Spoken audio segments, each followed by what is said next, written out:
Hello, everybody. This is Derek Kwan here, Executive Director at your Lead Center of Kansas, and we are so happy and ecstatic today to be welcoming longtime trombonist with the Jazz at Lincoln Center Orchestra with Wynton Marsalis, Mr. Vincent Gardner. Vincent, thank you so much for joining us today. We really appreciate it. Thank you, man. Thanks for having me, and I'm happy to be a part of this. Hey, so how many years now have you been a member of the orchestra? I've been a member for 20 years. I joined in 2000, August of 2000, and so going on 2020, so it's been 20 years. Man, you know what? It's so coincidental because I joined Jazz at Lincoln Center for the first time in August of 2000, I think. It was, yeah. I think we started like almost around the exact same time. But obviously Right. you've stayed, you've held down that lead trombone chair for 20 years now, which is remarkable in itself. So congratulations on that. Oh, thank you. Actually, about 15. Remember, Ronald Westray was there. Oh yeah, my bad. But for about 15, I've been playing lead trombone. I can't forget about Trey, man. No, never. Yeah, never forget about Trey. So, man, yeah. So, what we're going to talk about are several things today. First off, thank you so much for playing such a integral role in the Rock Chalk Suite. And what were your impressions of that project when you kind of first heard about it? When it was first introduced to the orchestra? Well, I thought it was extremely imaginative. Just the concept behind it, of course, was just something that I hadn't conceived of myself, and I hadn't heard of. And of course, we're always, in jazz music and especially in kind of the Jazz at Lincoln Center approach to jazz and collaborative works, we're always thinking of ways that you can mesh jazz with different things, or have other disciplines inspire jazz music that can eventually produce music. And so, that's kind of been the MO for Jazz at Lincoln Center for a long time. And as much as we all love basketball, it just never, for some reason, came up to do something inspired by basketball. And we were so happy that the opportunity to produce something that was inspired by such a storied program as the University of Kansas. I mean, it's just an amazing thing to do. So I absolutely loved it because I knew so many of those great players. I watched them my whole life, and I knew of the program. I was just really, really happy to be a part of it. Man, thank you so much. And you composed an absolutely incredible movement called Miracles, right? In honor of the great Danny Manning. Right. And if you don't mind sharing your concept behind that movement, that would be awesome. Sure. Well, if all the Jayhawk fans out there, you all know of the story of that season. Now, it's entitled Miracles, and you might have heard this story before. Miracles is dedicated to both Danny Manning, and is also a musical portrayal of the 1988 Jayhawks National Championship season. That season didn't start out like the undefeated Miami Dolphins or some of the Patriots when they won 16-0. It wasn't one of those things where from the beginning of the year you just knew that y'all were going to win the championship because you were smoking through everybody. It wasn't that kind of season. So that season started out very tumultuous, and lost some games that you should have won. And you had the talent, Danny Manning, of course, and the rest of the team was extremely talented. It's just I don't know all the dynamics, but for some reason you weren't just blowing through the competition. And then so it didn't seem likely near the end of the year that you were going to win the championship, and then somehow it pulled together. And so the piece that I wrote was inspired by that entire scenario, that you had to have great optimism to think that after those shortcomings within the season that you could pull it together and win the championship after. I believe that you also you lost to one of the team that you beat earlier in the year, and then you beat them for the championship. Right. So all of those kind of things were in there. So in putting those in musical terms, there's an interval of a musical interval of a fifth.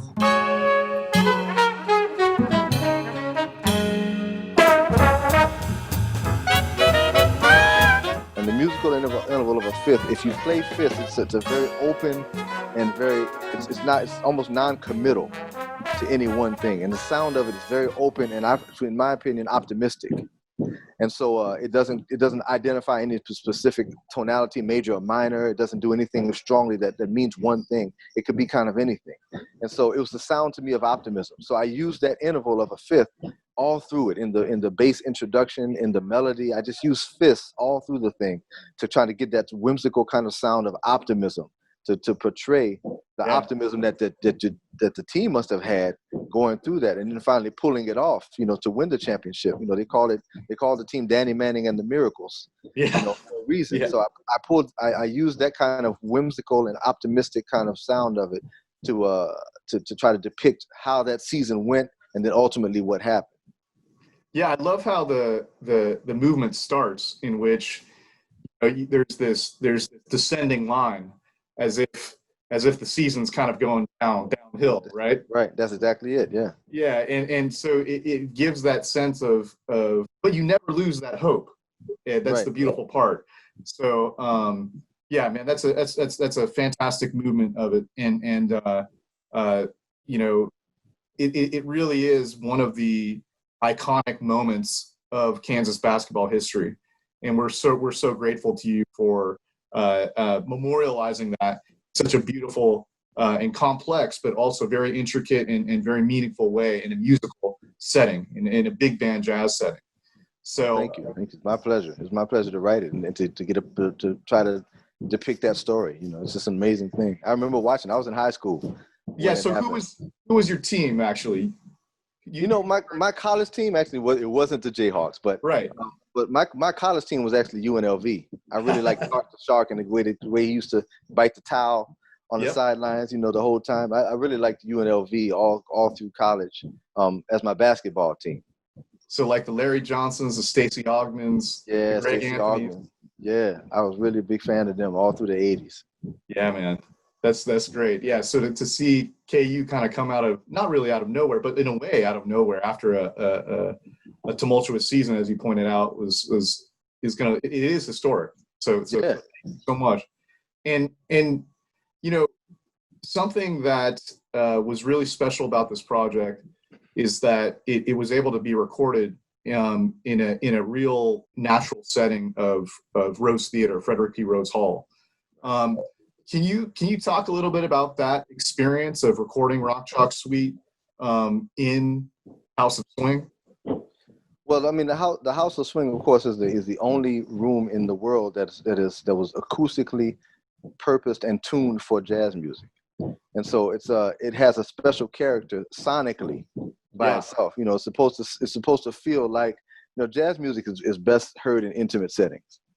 As much as the numbers people at Jazz and Lincoln Center don't like to hear me say it, I like playing in places that have 300 people, much more than playing that have 2,000 people. Or like Dizzy's, right? Yeah. Yeah, I'd love to have the big band in Dizzy's, but economically it doesn't really work out. But the intimacy that's there is just an amazing thing, to have the people that you're playing for, 10 feet in front of you, and for them to experience the vibration of the sound. The sound has a vibration that you can lose after 30 or 40 feet. As intimately as you can feel it at 10 feet or 5 feet from you. You stand right in front of a saxophone player or trombone player playing, you're going to feel it through you. And so I believe Rose Hall carries that physical vibration all through the hall. And it's an amazing thing that they built, to get it to feel that way. And so to capture that feeling and vibration on record is a great thing. And we've recorded a number of things there, but I'm so glad that we could record Rock Chalk Suite there, so you can get the feeling of that hall along with the music, and of course when we did it, we had a number of the University of Kansas luminaries from the program that were there. Right. So they added to the feeling of it. It was just amazing to do that in front of them and in the hall. Yeah, what was really special just in observing that process was seeing folks like yourself having some really meaningful conversations with Lynette Woodard and Walt Wesley throughout that process. And both of them were so enamored with observing the process, because, they were both saying that it very much is like practicing as a team on the hardwood, right. and how everybody fits in, but also everybody has a role to play. But everybody has their chance to shine and to improvise when they have the ball or when they're taking a solo. So yeah, no, that was a really magical experience. And I agree with you, you know, about the intimacy in jazz. I appreciate observing jazz or consuming jazz in a very intimate setting, because not only I think the sound vibe, you feel it in your chest, the vibrations that you're talking about, but I think the visual aspect of being able to see the sweat on someone's forehead, the sweat on someone's embouchure, even adds to that feeling of intimacy, right? Right. And it makes that vibration even more powerful, I would say. Right. No, I agree. And the visual of it, and Rose Hall is also such a beautiful setting. I mean, it really yeah, it's did a great gorgeous. job on the hall. So I agree. Putting all of that together just enhances the experience. Right. So let me ask you, during this really, you know, unprecedented, unusual time, how have you personally been able to stay creative? Because, you know, at the root of you're a consummate artist. So how have you been able to express your creativity and your artistry during these unusual times? Well, you know, it's I'm a big believer that the time should inform the art. So I always have all the great, you know, as I've studied. I'm a historian, so I studied jazz music and the connection of the times. I studied jazz music through a filter of American history. Beautiful. And there's always been moments in American history that caused a change in the makeup and the sound of the music throughout the history of jazz. And so I think that now these are moments that are causing a change in the history of jazz. And I think that we should absolutely allow the moments and the atmosphere and what's going on in the world right now to inform how jazz should change after today. Yeah. So I think I've been one that has embraced all of that. So I'm allowing the feelings of, you know, the great injustices that have been going on against George Floyd and the police brutality. I'm allowing those feelings to inform music that I'm currently creating. I'm allowing the feelings of, you know, we've all been at home since March, basically. Right. And for going on 4 months now, you know, the feelings of that, not being able to have my parents and my wife's parents to see our 1-year-old son in person. Yes. You know, at a very crucial time in his life, and when they would love to see him. All of that, those feelings are informing the music that I'm writing now. So I've been writing songs, and my wife and I have been recording a few things just to put out into the internet atmosphere. You know, just of inspirational things. Things, you know, songs clips of short versions of songs that we think will help people to think about the times. And then I've been writing a few other things that I'm going to release a little bit later that talk about the social times, you know, just criticism of what's going on in Washington, and criticism of what's going on in the world with police brutality and the racist mindsets of people, how racism is hidden, but it's not. Racism, most people that are racist, a lot of them don't know they are. Right. And so, you know, pointing out those things and how you can identify it within yourself. Not that it has to be something that rallies someone to anger. Right. We just want you to know that this is something that is perceived as racist by people that, you know, are the recipient of that. Yeah, recognition of these type of social, even if the person doesn't understand it, recognition of it first is the first step. You know, and that's oftentimes the most difficult step for folks. You know, and you know, it definitely has been tough living in these times of social unrest, but it's also in a lot of ways very liberating too, because finally we're at a flashpoint where I feel, you know, personally, it feels like there's a critical mass where there's a turning point in a way. Right. This because you know, looking back at when let's for example look at Colin Kaepernick several years ago, right, where he was lambasted for kneeling, right, to protest police brutality, and now it is now the NFL came out and apologized, you know, for you know what I'm saying? I mean, that's a complete 180, and But I really appreciate that you're embracing the social and historical environment to inform what you're writing and what you're composing. Instead of ignoring it, thinking, because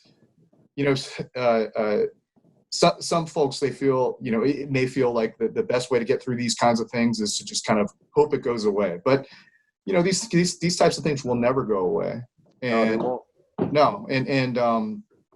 it's interesting as to be honest, being an Asian American in this climate right now, where the coronavirus, COVID-19, is being politicized in a racial way too, in terms of how it affects the Asian community here as well. So with the certain names and nicknames that's being called. So it's a very, very and let's just say it's a fascinating time.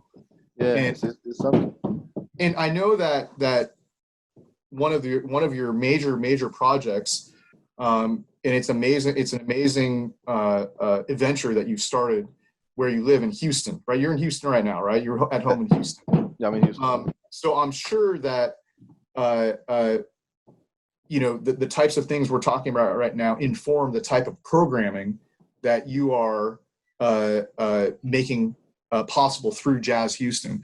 And let me just say that it is no small feat to start your own nonprofit organization dedicated to jazz music. So congratulations to you and kudos to you for getting this organization off the ground. So do you mind talking a little bit about Jazz Houston? Because I think the world needs to know about Jazz Houston. No, I never mind talking about Jazz Houston. Okay. But I appreciate that, and appreciate your words. And so Jazz Houston, of course, we are a nonprofit, a 501c3 organization dedicated to jazz music and perpetuating it through community outreach and performance and education. And so our plan for action has always been to of course put together the greatest musicians possible and to present the music in all of its entirety to people, because I think that within the last 60 years, 50, I'll say 50 years from now, there's been a disconnect with jazz music and this music that was indigenous music that was formed here, that was perpetuated by Americans, that was taken all over the world by Americans. I think that there's a disconnect to how rich the history of it is, how rich the music is, and such the great works and great things that have been written and executed by people. So I think it's important that we go through the entire history of it and show people, great things that Jelly Roll Morton did in the early 19 teens and that Duke Ellington did in the 40s and going on. I mean, it's such a great legacy, and it's such a great template for how we need to respond to what's going on right now. There were things that people did back then, ways that people responded to acts of injustice back then, that are the template for how we need to respond right now. And so we need jazz music more than ever right now to show us how people work together. We need big bands right now to have a living, working example of how people can work together, 15 to 16 people on a stage together, working together for a common goal while expressing their individuality, but coming through in one common, cohesive sound. And so Jazz Houston is about that. And so we presented concerts before. We were lucky enough to have Wynton down here to do a concert with us. Just for I guess complete reference, I lead the Jazz Houston Orchestra, which is an orchestra I put together of musicians based here in Texas. Most are from Houston, but a few are from the Dallas area, and I bring a couple of people from New York, but they're mainly Texas musicians. And we've done concerts with Wynton Marsalis and with Ruben Blades. And also hosted we presented the Jazz at Lincoln Center Orchestra with their big band Holidays concert a couple of years ago. So we're presenting concerts here, and also with every show we do a corresponding education show, bringing the life and times and the music of the people that we're focusing on into the schools. So we had we did a show with John Faddis dedicated to Dizzy Gillespie last October, which was our last concert before everything hit. And we did a Who is Dizzy Gillespie education show in a local high school here, MacArthur High School. And so we do that, within our concert series every year. And That's beautiful. going forward, of course, we have many restrictions from the coronavirus. Right. We're looking at, we're fortunate that we live in Houston, and Houston has pretty mild weather after the summer. Summer is really hot. Right. In the fall and the spring, it's really, really nice here. So, around Thanksgiving, when it's really cold other places, it's really nice here. You can wear shorts in Houston, 75 degrees or so around Thanksgiving time. Nice. So, so we're looking at doing some outdoor drive-in concerts in Houston. And the concert, and the first one we're going to do is on the focus of freedom. Nice. I recently did a playlist for an internet session for Jazz Houston about jazz and freedom, focusing on the songs that align with the civil rights struggle in America, that have historically aligned with it.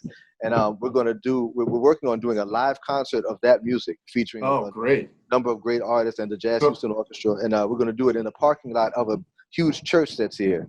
Nice. It's actually not too far from where we live. And so we're going to build a stage, outdoor stage, and they have a lawn there also, so people could sit out on the lawn. But something we'll do around 7 o'clock at night when it's a little cooler. And we could do that around October or so, and it'll be really nice here. Yeah. So we're going to take advantage of the weather here in Houston and try to combine that with our social distancing restrictions. Definitely. And do an outside drive-in concert. Yeah, man, that's beautiful. And some of the music is there some Max Roach, some Abby Lincoln, or Sure. Music from there's a song called Garvey's Ghost from Max Roach album called Percussion Bittersweet. Yeah. Nice. This of course music from We Insist. Yes. The Max Roach with Abby Lincoln and Coleman Hawkins, and that wonderful. Nice. Some records, things from Nina Simone, like I Wish I Knew How Would Be to Be Free. Songs like that. Free Fall, Art Blakey, which is a great example of what I was speaking about earlier. That record was recorded, I think, 2 days after the mistrial for the murder of Medgar Evers. Wow. And so they went to the studio after that, and I believe that song was written probably in between the time of the announcing of the mistrial and that studio date, because all the other songs on that studio date are much more, let's say non-militant. Yeah, right. And they have a much more kind of desirable length for a record. They're 5 or 6 minutes long. But the first song, Free for All, is very powerful and energetic and very militant sounding, and is 11 minutes long. Yeah. And you can hear them talking and shouting to each other while they're playing, and so you can hear they were in a different mindset for that song. And that song, I believe, was inspired by Medgar Evers, by the mistrial for the murder of Medgar Evers, which was announced just 2 days before that. Wow. So that's the times informing the music. Totally. That's what we're completely in alliance with. So 2 things I want to cover before the last question. Now, you obviously have such a vast historical knowledge and able to contextualize situations from a musical standpoint and what's happening in society. And I want to point out to everybody that's watching that Vincent Gardner is pretty much one of the only literally handful of people that Phil Schaap trusts to actually lecture on jazz history. I mean, literally, I don't know if there's anybody that he trusts more than you, Vincent, to be able to carry the torch of really telling the true historical context and story of jazz music. So we're talking with a genius here, right here, Vincent Gardner. I don't know about that, but I appreciate that. And of course, we all love Phil. That's right. We all love Phil, and Phil is my teacher and mentor. And I don't trust myself like I trust Phil. So but he trusts you. Yeah, I talked to him about that. See if I can get his trust in the right place. So, and then the other point is, we have at the Lied Center here in Kansas, we have a date on the calendar in October actually to present the JLCO. We really, hope to find a situation where the public health situation improves that drastically, and because you all are always welcome here, and so we're still trying to stay optimistic about that date working out, but we've got some backup plans if it doesn't, but just want you to make sure that you and the entire JLCO are part of the mythology of Lawrence and Katie now because of Rock Chalk Suite and Miracles and whatnot. So thank you so much for that. Thank you. We feel we feel at home there, you know. Yeah, man, you know, Really do. and the last question I have for you is kind of a realistic question about, you know, what are you missing most right now during this time of isolation, physical isolation? What are you missing the most? Well, I mean, I miss, you know, you miss physical contact with people. You know, I mean, it might sound funny, but I haven't really shaken another person's hand in 3-4 months. Yeah, that's You deep. know, I haven't given anyone, not that I don't love hugging my wife, but I haven't hugged anyone outside of my wife or my son for 3 or 4 months, you know. Yeah. So and the same thing goes with playing. Like you miss the physical closeness of playing. And we were talking about those vibrations earlier. Yes. On a bandstand, you know, small group or big band, when you're 3 feet away from someone and they're putting out vibrations, you're going to feel it. And so I miss feeling and hearing someone's sound 3 feet from me while I'm playing and contributing to the sound of the group also with them.